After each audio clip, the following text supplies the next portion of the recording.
नमस्कार, मैं हूं आपके साथ पूर्णिमा मिश्रा और हमारे इस खास कार्यक्रम मोदी मुल्क और मुसलमान में आप सभी का स्वागत है। मोदी मुल्क और मुसलमान इसीलिए क्योंकि आज जब भारत दुनिया की 5वीं सबसे बड़ी अर्थव्यवस्था है और आने वाले 5 सालों में तीसरी सबसे बड़ी इकोनॉमी बनने की राह पर है, तो कामयाबी का ये सफर भारत के मुस्लिमों के योगदान के बगैर संभव नहीं है। आज अगर पीएम मोदी 2047 में विकसित भारत का संकल्प लेकर चल रहे हैं, तो उनके इस संकल्प को पूरा करने का जिम्मा देश के 140 करोड़ लोगों के साथ देश के करीब 19% मुसलमानों का भी है। और वो इसीलिए क्योंकि आज भारत में इंडोनेशिया के बाद सबसे बड़ी मुस्लिम आबादी रहती है। न सिर्फ रहती है बल्कि इस देश को आगे बढ़ने में सहयोग भी करती है। लेकिन सियासत का चश्मा ही कुछ ऐसा है कि मुसलमानों को एक वोट बैंक की तरह देखा जाने लगा और इस वोट बैंक के अपने अपने ठेकेदार भी पैदा हो गए। लेकिन इन ठेकेदारों से मुस्लिमों को क्या मिला, ये बड़ा सवाल है। लेकिन उससे भी बड़ा सवाल कि आखिर आज देश के मुस्लिम मोदी सरकार के बारे में क्या सोचते हैं, क्योंकि पीएम मोदी की नेशनल पॉलिटिक्स में एंट्री से पहले से ही एक नैरेटिव तैयार कर दिया गया था। नैरेटिव ये कि वो देश के मुस्लिमों को बतौर नेता पसंद नहीं करते, वो मुसलमानों के बीच अलोकप्रिय हैं। लेकिन क्या वाकई में ऐसा है? और इस तरह के नैरेटिव जिस बुनियाद पर गढ़े गए, उनकी हकीकत क्या है? सवाल यह भी है कि आखिर देश के मुस्लिमों के प्रधानमंत्री मोदी और उनकी सरकार के प्रति क्या विचार है? क्या वाकई वो उन्हें नापसंद करते हैं या फिर उनसे प्यार करते हैं? हमारा कार्यक्रम मोदी मुल्क और मुसलमान इन्हीं सवालों की पड़ताल करता है और इसी सिलसिले में जब हम शहर दर शहर गुजरे तो जो जवाब मिले वो न सिर्फ दिलचस्प थे बल्कि आंखें खोलने वाले भी। और इसीलिए आज आपको भी हमारा ये शो जरूर देखना चाहिए ताकि मुस्लिमों को वोट बैंक की तरह देखे जाने की जगह देश के विकास में उनकी भागीदारी, उनकी जरूरतों और उनके विचारों को भी सुना और समझा जाए। और जिस बुनियाद पर प्रधानमंत्री मोदी को लेकर मुस्लिमों के बारे में नैरेटिव्स गढ़े जाते हैं, उनकी हकीकत भी बेपर्दा हो जाए। मोदी मुल्क और मुसलमान, आज इस प्रोग्राम को लेके हम पहुंचे हैं उत्तर प्रदेश के झांसी जनपद में और आज हम खड़े हैं मुस्लिम बहुल इलाका यानी कि सैंयर गेट में। और सैंयर गेट का मुसलमान आखिर मोदी के बारे में क्या सोचता है, उनकी योजनाओं के बारे में क्या सोचता है और अब तक मोदी सरकार की योजनाओं का लाभ मुसलमानों ने कितना उठाया है। हम सीधे बात करते हैं यहाँ के युवाओं से कि आखिर नरेंद्र मोदी के बारे में उनकी राय क्या है। आपका शुभ नाम? मेरा नाम ज़ैनुल आबदीन है। ज़ैनुल आबदीन साहब, जो भारतीय जनता पार्टी के प्रधानमंत्री नरेंद्र मोदी की जो केंद्र में सरकार चल रही है और उनकी जो योजनाएं हैं, उसका मुसलमान कितना लाभ उठा रहे हैं? भाई, भारतीय जनता पार्टी की जो सरकार है उसकी बहुत सी उपलब्धियां, बड़े अचीवमेंट हैं, लेकिन कभी जिस तरह कांग्रेस के दौर के अंदर बड़ी बड़ी स्कीमें निकलती थी, मुसलमानों तक नहीं पहुंच पाती थी, वही आज हो रहा। आप बड़ी सहूलतें दे रही है सरकार, मकान दे रही है, लोन दे रही है, अनुदान दे रही है, लेकिन जो छोटे लोग हैं, नीचे के छोटे काम करने वाले हैं, छोट भैया जो नेता हैं भाजपा के या किसी भी दल के हों, पार्टियों को जो खतरा होता है वो नीचे वाले जो कार्यकर्ता होते हैं वो हमेशा कुछ ऐसा गलत काम करते थे जिससे जनता के ऊपर उसका असर पड़ता, पार्टी के ऊपर उसका असर पड़ता। वैसे मोदी की जो स्कीमें, बहुत सी स्कीमें हैं, गल्ले की हो, गेहूं की हो या मकान की हो, अनुदान की हो, तो ये सारी चीज़ें चलती रही हैं। और लोगों को, भाई मुसलमान तो हमेशा अपना नेता, हमारे यहाँ रवि शर्मा हो या रमेश शर्मा हो, हमारे लिए सारे लोग बराबर हैं। जो मुसलमान की स्वास्थ्य की, शिक्षा की, रोजगार की बात करे, हमें वो नेता चाहिए, वो पार्टी चाहिए जो मुसलमानों की हक की बात करता है। क्या लगता है नरेंद्र मोदी ये सारी चीजें दे रहे हैं, मुसलमानों के दिल दिमाग में कहीं ना कहीं जगह बना रहे हैं क्या? नहीं, वो तो कोशिश करते हैं। कुछ ना कुछ रुझान देखने को मिल रहा है आवाम, मुस्लिम आवाम के खास तौर पे बीच में कि नरेंद्र मोदी को क्या वो दोबारा प्रधानमंत्री की, तीसरी बार प्रधानमंत्री के रूप में देखना चाहेंगे? भाई, बहुत से लोग देखिए बोलना नहीं चाहते, असल में वोट का जो ताल्लुक है वो दिल से है। बहुत से लोग सपोर्ट करते हैं, देना भी चाहते हैं वोट, तो वो खामोश रहते हैं। खामोशी ये बताती है कि उसे क्या इशारा कर रहा है। अच्छा, खामोशी ये बताती है कि उसका इशारा क्या है। वाकई में इस युवा ने जो कहा वो कहीं ना कहीं बिल्कुल सत्य है। और इस रमज़ान के माह में झूठ बोलना तो इनके लिए बहुत बड़ा गुनाह है। कहीं ना कहीं मोदी के प्रति इनकी आस्था जरूर लफ्ज़ों में सामने आई है, लेकिन इशारा ही इतना काफ़ी है कि दिल में जो है वो दिल में ही रहने दो। वक्त आने पर तीसरी बार फिर नरेंद्र मोदी को प्रधानमंत्री बनाने की इस बहुल क्षेत्र के इलाकों की योजना है। हमारे साथ एक और मुस्लिम भाई खड़े हैं। आपका शुभ नाम? नफीस भाई। नफीस भाई, क्या मानते हैं जो योजना चल रही, जैसे राशन कार्ड फ्री, मकान बनाने को पैसा फ्री, गैस के सिलेंडर फ्री और तमाम योजनाएं जो मोदी सरकार की हैं, उससे मुसलमान कितना लाभ उठा रहे हैं? असल में वजह क्या है कि जो लाभ हो रहा बहुत अच्छा है। सिलेंडर, गेहूँ, गल्ला, पानी, घर, मकान सब मिल रहा है। जो छोटे स्तर के लोग हैं वो कुछ परेशान करना चाहते हैं लोगों को, जैसे कहीं कुछ कर दिया, कहीं गाली दे दी, कहीं कुछ कर दिया। मोदी साहब से हाथ जोड़े की विनती बस ये है कि इन छोटे लोगों को अपने आप को कलाम खींच के रखें। अगर ये लगाम खिंच जाए तो क्या मोदी के प्रति लोगों का झुकाव है, खासकर मुस्लिमों का? इतना झुकाव है कि रमज़ान शरीफ का दिन चल रहा है, बहुत पाक दिन है, और मोदी सरकार जैसी सरकार नहीं चल रही है। आखिर झांसी के युवा मुस्लिम क्या सोचते हैं नरेंद्र मोदी के बारे में, और उनकी इस बार 2024 के चुनाव में क्या राय है? आपका शुभ नाम? उमर सिद्दीकी। उमर भाई, ये बताइए कि प्रधानमंत्री नरेंद्र मोदी की जो योजनाएं हैं उससे मुसलमानों को कितना लाभ हो रहा है? हमारे प्रधानमंत्री नरेंद्र मोदी जी की जो योजनाएं हैं उससे पूरे मुस्लिम वर्ग को लाभ मिल रहा है। जैसे उज्ज्वल योजनाएं हैं, आयुष्मान कार्ड है, एलपीजी गैस सिलेंडर मुफ्त मिल रहा है। सारी योजनाएं से हमारे मुस्लिम भाई खुश हैं, और आगे हम लोग प्रधानमंत्री नरेंद्र मोदी जी को ही बनाएंगे। सारे लोगों का, हम लोगों का एक सोचना है। क्या लगता है जिस तरीके से नरेंद्र मोदी काम कर रहे हैं, विपक्षी दल उनको बोलते हैं कि ये माइनॉरिटी विरोधी हैं, यानी मुस्लिम विरोधी हैं, तो क्या ये एक राजनीति स्टंट है? क्या नरेंद्र मोदी ऐसा कुछ नहीं सोच रहे मुसलमानों के लिए जिससे इनको लाभ मिले? नरेंद्र मोदी जी सब कुछ सोच रहे हैं, पूरा लाभ मिल रहा है मुस्लिमों को। बाकी विपक्ष तो जैसे कांग्रेस ने तो झुंझुना बना के रखा था मुसलमानों को, किसी भी योजनाओं का ना लाभ मिलता था ना कुछ मिलता था। आज अस्पताल चले जाए, ये सिविल हॉस्पिटल में सारा मुस्लिम वर्ग को ही लाभ मिलता है। आयुष्मान कार्ड से सारी इलाज होते हैं, हर चीज़ मिलती है मुस्लिम को। तो मुसलमानों को सबसे ज़्यादा लाभ हो रहा है भाजपा सरकार में। आप युवा हैं, आप क्या देखते हैं भारतीय राजनीति में भाजपा की क्या मुसलमानों के प्रति भूमिका है? अच्छी भूमिका है मोदी जी की, हमारे अच्छे प्रधानमंत्री हैं। ऐसे प्रधानमंत्री कभी नहीं मिले भारत को। तो आप मानते हैं इस बात को कि जो भी सरकारी योजना है उससे मुसलमान कितना लाभ उठा रहे हैं? सारे लाभ उठा रहे हैं, पूरा लाभ उठा रहे हैं। हमारे मुसलमान भाई पूरा लाभ उठा रहे हैं। अच्छा, जो तमाम दल कहते हैं कि ये मुस्लिम विरोधी नीतियों के तहत काम करते हैं, तो इसमें कितनी सच्चाई आप मानते हैं?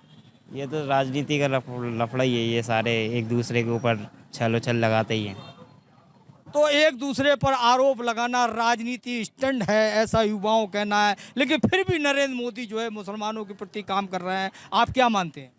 नहीं, मोदी जी बिल्कुल अच्छा काम कर रहे हैं। हम लोग को कोई आपत्ति नहीं है कि मोदी जी फिर से ना बने। मोदी जी को ही बनना चाहिए अगला प्राइम मिनिस्टर। तो मोदी जी को बनना चाहिए अगला प्राइम मिनिस्टर। आप क्या मानते हैं नरेंद्र मोदी के बारे में? आप उनके शासनकाल में खुश हैं? बिल्कुल खुश हैं भाई, हम सब खुश हैं। सारे मुसलमान भाई अच्छे हैं, और हम लोग तो चाहते हैं कि मोदी जी ही बने पीएम हमारे झांसी के और पूरे इंडिया के, और सांसद जी भी हमारे दोबारा फिर से सांसद जी बने।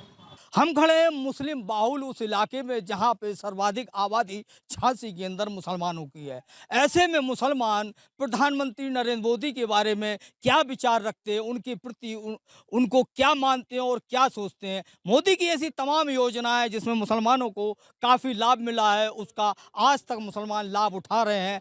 ऐसे में कांग्रेस और भाजपा का सीधा रणभूमि में उतरना, एक तरफा चुनाव देखा जा रहा है। भाई, मुसलमान मतदाताओं का क्या सोचना है मोदी के प्रति, और वो क्या सोचकर उनको या किसी अन्य पार्टी को वोट करेंगे?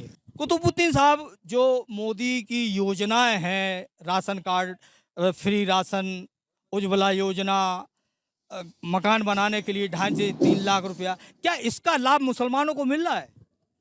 मिल तो रहा है, लेकिन जिन्हें ज़रूरत है उन्हें नहीं मिल रहा। बीच में ही आदमी जो जिनकी पहचान है वो उन्हें मिल जाता है बस। मतलब पूरी तरीके से लाभ नहीं उठा पा रहे हैं, सिर्फ पहचान वालों को लाभ, लेकिन उसका लाभ कहीं ना कहीं मुसलमान उठा रहे हैं। मिल लिया मिल लिया। तो आप क्या मानते हैं कि नरेंद्र मोदी की ये योजना है मुसलमानों के लिए लाभकारी है? लाभकारी तो है, लाभकारी है। तो इसका मतलब कहीं ना कहीं मुसलमान मोदी के प्रति झुकता नजर आ रहा है। हाँ, झुकता हुआ नजर आ रहा है। आगे हम पूछेंगे, हमारे भाई खड़े हैं, आपका शुभ नाम? जावेद। जावेद भाई, ये बताइए, जिस तरीके से मुसलमानों के प्रति भाजपा की जो योजनाएं बराबर दे रही है, उसमें ऐसा नहीं कि हिंदू नहीं है शामिल, लेकिन कहीं ना कहीं मुसलमान क्या उसका लाभ उठा रहे हैं? हाँ हाँ, उठा रहे हैं, लेकिन ज़्यादातर नहीं उठा पा रहे हैं। कहीं ना कहीं बीच में दिक्कतें आ जाती हैं, लेकिन लाभ मिल रहा है। तो ऐसे में क्या लगता है कि जो मोदी सरकार की योजनाएं हैं, उस योजना के तहत कहीं ना कहीं मुसलमानों का झुका हुआ उसका फायदा लेकर? फ़ायदा कहीं कहीं मिल रहा है, कहीं नहीं मिल रहा है, लेकिन अच्छी योजना है, मोदी सरकार की अच्छी योजना है, ज़्यादातर सभी को फ़ायदा हो रहा है। तो क्या लगता है इस बार चुनाव मोदी फिर जीत जाएंगे?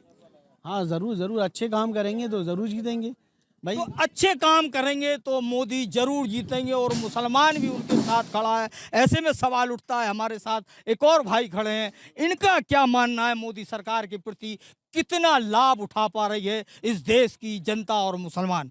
मोदी सरकार के उसमें जो है मुसलमान 100 में 100% लाभ उठा रहे हैं। और जब से मोदी सरकार आई है किसी प्रकार की कोई दिक्कत नहीं है, किसी को कोई परेशानी नहीं है। चाहे वो राशन कार्ड हो, चाहे वो फ्री उसका वो हो मुद्दा, सबको गल्ला राशन बराबर मिल रहा है, गैस मिल रही है, सिलेंडर मिल रहा है। कहीं किसी मुसलमान की, और मुसलमानों का झुकाव मोदी सरकार की तरफ है और मोदी सरकार को हमेशा वोट करते हुए आ रहे हैं। अच्छा, एक चीज और सामने, विपक्षी ये दावा करते हैं कि भाजपा और खासतौर से प्रधानमंत्री मुस्लिम विरोधी हैं। आप कैसे देखते हैं इस चीज? नहीं नहीं, हमारे लिए तो मुस्लिम विरोधी नहीं है भाई। अब वो तो दूसरी पार्टियां जो है वो उनके लिए मुस्लिम विरोधी है। वोट के लिए हर आदमी अपने हथकंडे अपनाते। हमारे लिए तो मोदी जी बहुत बढ़िया काम कर रहे हैं और बहुत बढ़िया प्रधानमंत्री है। तो मोदी जी बहुत बढ़िया काम कर रहे हैं, ऐसा यहाँ के मुसलमानों का कहना है। हम एक और भाई से, साथी से बात करेंगे, आपका क्या मानना है? मोदी सरकार क्या पक्षपात करती है या सबको लाभ पहुंचाने का काम? मोदी सरकार इस समय बहुत अच्छा काम कर रही है। सबका साथ सबका विकास जो उनका स्लोगन है वो बिल्कुल सही है, और योजनाएं जो इनकी चल रही हैं बहुत अच्छी योजना है। कुछ लोग लाभ नहीं ले पाते हैं, लेकिन जिसको मिल रहा है बहुत अच्छा मिल रहा है। अच्छा, ऐसे में एक सवाल और उठता है, कहीं ना कहीं विपक्षी पार्टियों ने नरेंद्र मोदी को और उनकी पार्टी को ये आवाम के सामने पेश किया है कि ये मुस्लिम विरोधी हैं। आप इनकी बात से कहाँ तक सहमत हैं, विपक्षियों के नेताओं के? नहीं, विपक्ष का काम है विपक्ष को बदनाम करना। ये तो हर पार्टी में होता है, ऐसा कुछ भी नहीं है। तो आपको लगता है कि ऐसा कुछ नहीं है, मोदी सरकार मुस्लिम विरोधी नहीं है? बिल्कुल नहीं जी, बिल्कुल नहीं। नमस्कार, स्वागत है आपका मोदी मुल्क और मुसलमान में। मेरा नाम है सलीम समा और इस वक्त मैं मौजूद हूँ देश के पश्चिमी छोर यानी कि कच्छ जिले में।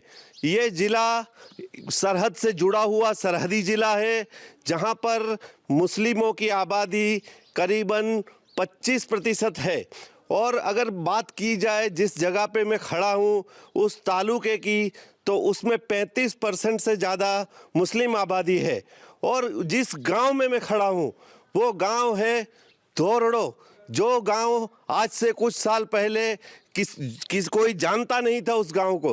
वो गांव आज इंटरनेशनल लेवल पर पहचाना जाता है। इसी गांव को यूएन की तरफ से बेस्ट टूरिज्म विलेज का 2023 का अवार्ड दिया गया। और इस गांव की भी जो आबादी है वो मुस्लिम बहुल है। तो आज हम यहाँ से जानने की कोशिश करेंगे कि जो मोदी ने मुल्क में विकास किया है वो यहाँ तक कितना पहुँचा है और कैसे पहुँचा है। तो शुरुआत करते हैं यहाँ के मुखिया से। तो मैं आपसे जानना चाहता हूँ, पहले तो आपका परिचय दीजिए। मेरा नाम मियाँ हुसैन गुलबेग, मैं दोरड़ो जुत ग्राम पंचायत का सरपंच हूँ। हमारा ये गांव है, ये बिल्कुल लास्ट था। ये कोई समय ऐसा था कि ये रण की वजह से हमें गांव छोड़ के बाहर जाना जैसा हो गए थे। क्यों कि हम मालदारी लोग हैं, ये रण बढ़ता रहा था। हमको ये लगा कि ये अगर आगे बढ़ जाएगा तो हम कहाँ जाएंगे। लेकिन ये तो हमने भी नहीं सोचा था कि ये नमक, ये रण, ये इस धोरडों को इस लेवल पे पहुंचाएगा कि दुनिया भर से लोग आएंगे, नेशनल इंटरनेशनल यहाँ पे कॉन्फ्रेंसें होगी। ये तो नरेंद्र मोदी साहब का कमाल है, क्योंकि 2005 से यहाँ पे जब रणोत्सव कच्छ में शुरू किया, धोरडों में 6 में रण सफारी किया, 8 में 2 बार हुआ, 9 में रणोत्सव भी हुआ, चिंतन शिविर भी हुई, 10 में रणोत्सव भी हुआ, बीजेपी की कारोबारी बैठक भी हुई। ऐसे करते करते 15 दिन हुआ, 10 दिन हुआ, महीना हुआ और 2 महीना, अभी तो 3 महीने से भी ऊपर रणोत्सव चल रहा है। इसमें कई कॉन्फ्रेंस, डीजीपी कॉन्फ्रेंस भी यहाँ पे हो चुकी है। और पिछले साल G20 जो पूरे 20 कंट्री के लोग यहाँ पे आए थे, उसको उन्होंने भी यहाँ पे ये कार्यक्रम किया था। उसके अलावा अभी जो पूरा हमारे देश की हाई कोर्ट के सब जज सर और सुप्रीम कोर्ट के चीफ जस्टिस साहब, ये सब आके कॉन्फ्रेंस करके गए हैं।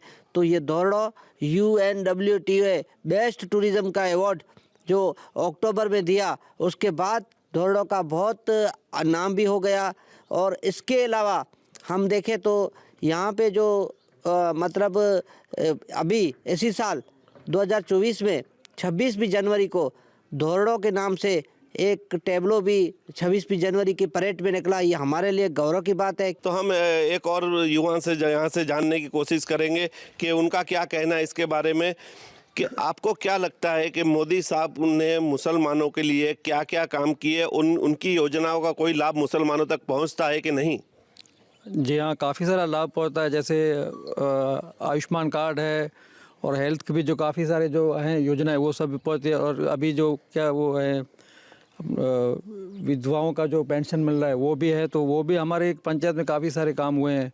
तो उनमें हिंदू भी हैं, मुस्लिम भी हैं, सबको मिलता है लाभ। कहीं ना कहीं मुसलमानों के दिल में एक डर सा माहौल होता है, उसकी वजह क्या लगती है आपको? नहीं जी, बिल्कुल गलत बात है। हमारे यहाँ पर कोई ऐसा डर का माहौल है नहीं।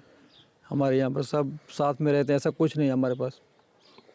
अच्छा, तो कुछ ऐसी बातें नहीं है, ये सिर्फ एक बोल रहे हैं कि डर का माहौल जैसा कुछ है नहीं। तो और भी हमारे साथ एक यहाँ के जो स्थानिक हैं उनसे ही बात करते हैं कि आप क्या कहना चाहते हो कि यहाँ पे जो मोदी साहब का विकास आप तक पहुँचा है, आपको रोजगार मिल रहा है, किस तरह की यहाँ की? हमारे ऐसा है कि रोजगार मिल रहा है। हम तो एजुकेशन भी बहुत करते हैं, ऑल इंडिया में घूमते हैं। जितना इधर मज़ा आता है, धंधा चलता है, ऐसा कहीं भी नहीं चलता। 4 महीना घर बैठे बैठे धंधा मिलता है हमारे को।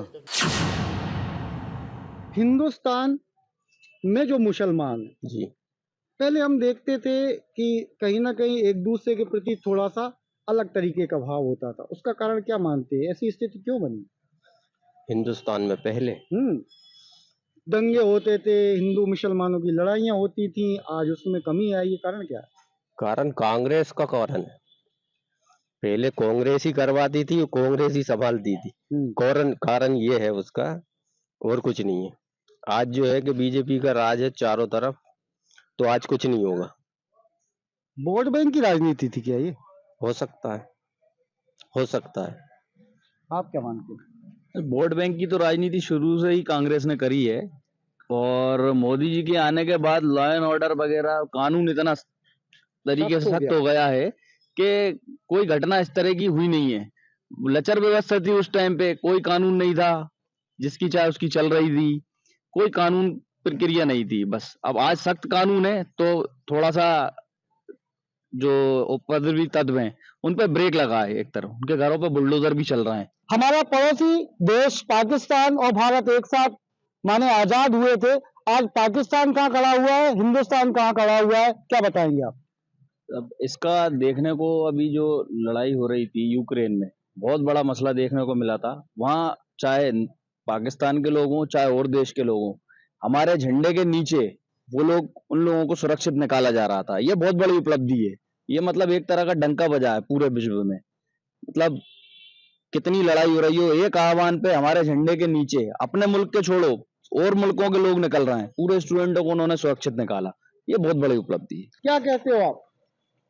ये कहना चाहता हूँ कि मेरे जो 50 सालों में मैंने सुना था, मेरे अब्बा जी बताते थे कि जो 50 सालों में कांग्रेस ने हमेशा भ्रष्टाचार और लापरवाही, अपना अपना खुद बिजनेस चलाया उनने, गरीबों का कभी नहीं सोचा। दूसरी बात अच्छा ये बताइए ना, कांग्रेस पार्टी कहती है कि मुसलमान हमारे भाईजान हैं।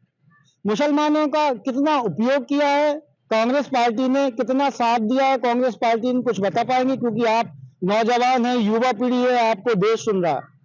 मैंने ये देखा है कि जब से मैंने होश संभाला है, मैं पहले बहुत सुनता था बचपन से कि भारत में यहाँ ब्लास्ट हो गया, यहाँ पे आतंक घुस गए, ये हुआ वो हुआ। जब से मोदी जी आए हैं हमारे यहाँ 2014 में, इंशाअल्लाह अभी तक ऐसी वारदात कभी हुई नहीं है, ना होती है। सबसे पहले फ़ायदा हमारे भारत में जितने भी नौजवान परिवार जो भी है बेचारे सुकून से रह रहे हैं, जैसे कि हम हैं। आज हमारे मुल्क में सुकून है, कोई चीज़ नहीं है ऐसी कि मतलब हमें कोई परेशानी हो। सबसे पहली बात ये आती है कि मोदी जी जो है ना, उनका शानदार प्रदर्शन दिया है और इंशाअल्लाह आने वाले प्रधानमंत्री वही होंगे, क्योंकि उनके सिवा चेहरा कोई सामने तो दिख भी नहीं रहा है और हो भी नहीं सकता। क्योंकि 24 में क्या करने वाली है शमशाबाद की मुसलमान समाज?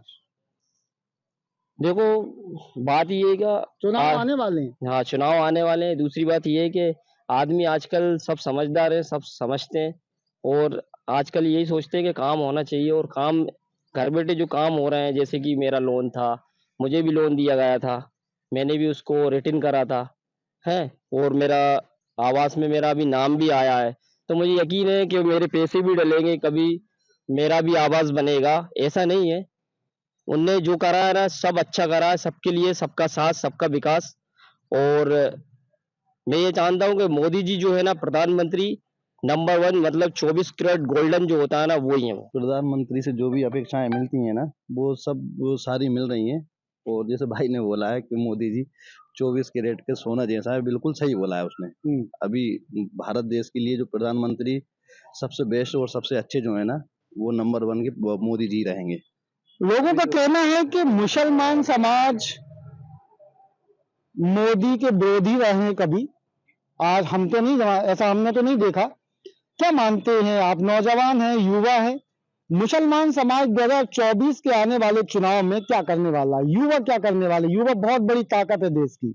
वो तो अब सब लोगों को समझा नहीं सकते। अब ऐसे तो मुसलमानों से हटके बहुत सारे हिंदू भाई भी हैं, उनको भी लगता है कि मोदी जी सही नहीं है और सही नहीं कर रहे हैं।